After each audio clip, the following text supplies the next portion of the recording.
I'm on a roll, folks.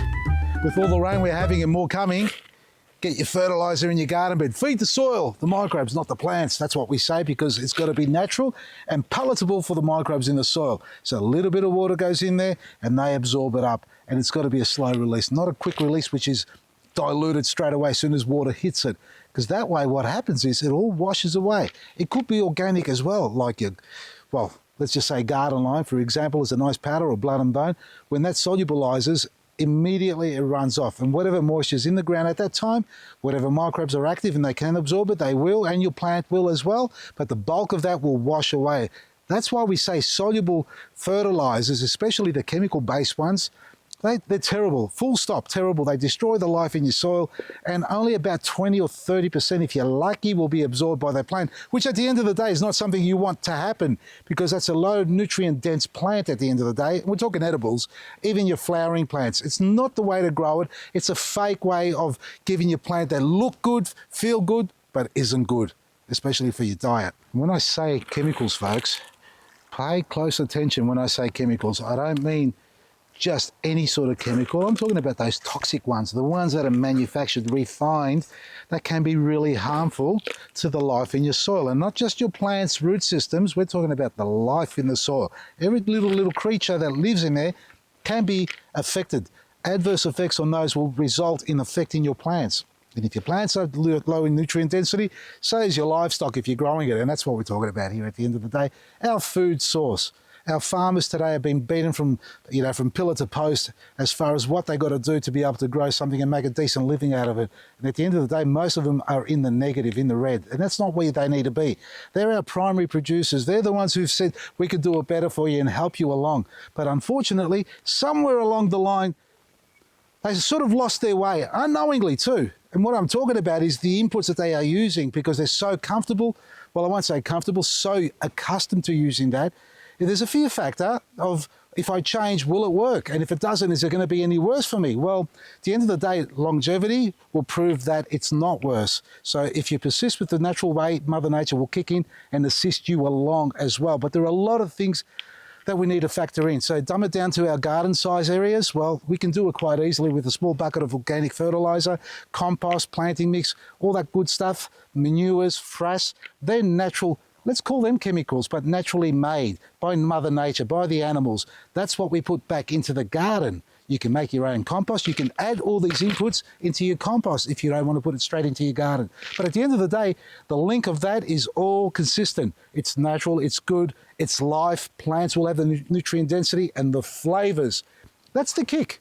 That's where it kicks in for you. So you can compare blindfolded a homegrown lettuce to a store-bought lettuce. You'll be able to pick it literally with your eyes closed. So why are we still persisting in going down that path of toxifying our soils, our plants, our health? Doesn't add up. And the other one I want to share with you, just bring to your attention, they call it conventional farming, don't they? Nowadays stuff, this is what I'm talking about. Your conventional farming is basically what I know as chemical farming, using synthetic toxic chemicals. That's what they've now branded as conventional. We think that's the norm. No, conventional farming is what it used to be before the chemical industry came in and showed them how to do it or use as an alternative. The traditional farming, rotation of crops or livestock, I should say, and have multi-species in the garden, not digging the soil over, allowing the organic matter to break back down naturally, the manures, the frasses, the worms, all those, the above, that's what we call conventional. So if somebody says to you, oh, we practice conventional farming, or that's what we do nowadays, question what it means. What does that mean to them as a definition? Is it using stuff that are refined and toxic? Are they using insecticides, fungicides, herbicides? Because that's all part and parcel of the conventional farming banner nowadays. So let's bring an awakening to that so we understand it better. So then we know where our nutrient is really coming from. Is it coming from the earth, Mother Earth, the soil, or is it coming through artificial insemination by liquid feeding, by inducing, by putting preservatives into it, chemicals, insecticides, fungicides, treating your animals for ill health because they're so low in nutrient themselves? Is that what's happening? It's a discussion to be had, folks. There is a place for everything in this world. There is. And that's me telling you that, yes, there is a chemical place for the world, for, the medicine that we do, they have, and for the soil as well when you can't fix it. and it's highly unlikely you can't fix it, but I have to say that there is a place for it, but it has to be measured properly, not willy-nilly. We just go by square meterage and yards and volume, quantifying it without doing proper tests and just doing the same thing year after year and expecting a better result. Doesn't happen. Like I've got to change my habits. You see me doing trials all the time. Everything here is a trial for me. And the benefit for me is because I'm lucky enough to have a vast area to practice on, I've still got plenty of produce coming out of it, even if the beds aren't completely filled, which they should be. Don't leave gaps.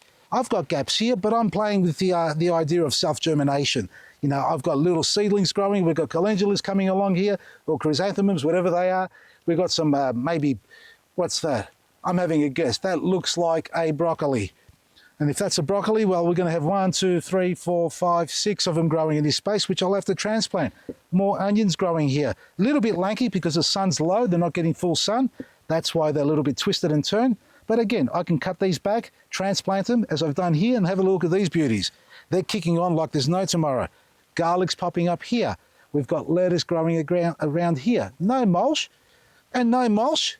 Natural stuff. Look at the shovel or the spade. It's just sunken right into the ground.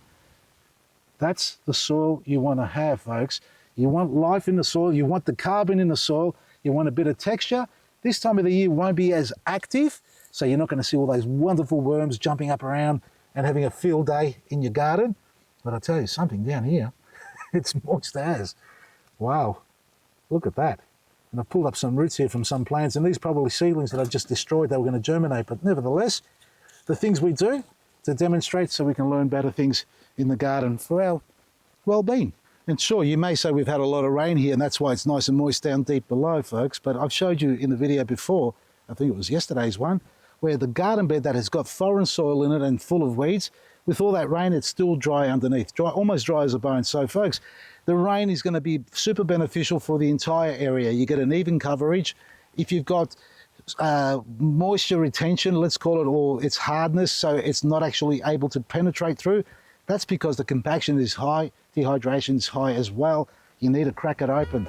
Simple as that. Or otherwise, just pray that it rains for 5, 6, 7 days in a row. Doesn't flood your place out, but enough to soak through eventually and crack through that water tension that exists on the surface. Whether it's a garden bed, whether it's your lawn area, whether it's a fruiting or ornamental tree that you've got, they all need moisture. Without water, there's no life. We all know that. So look after your soil so your plants can look after you. Simple. Parece.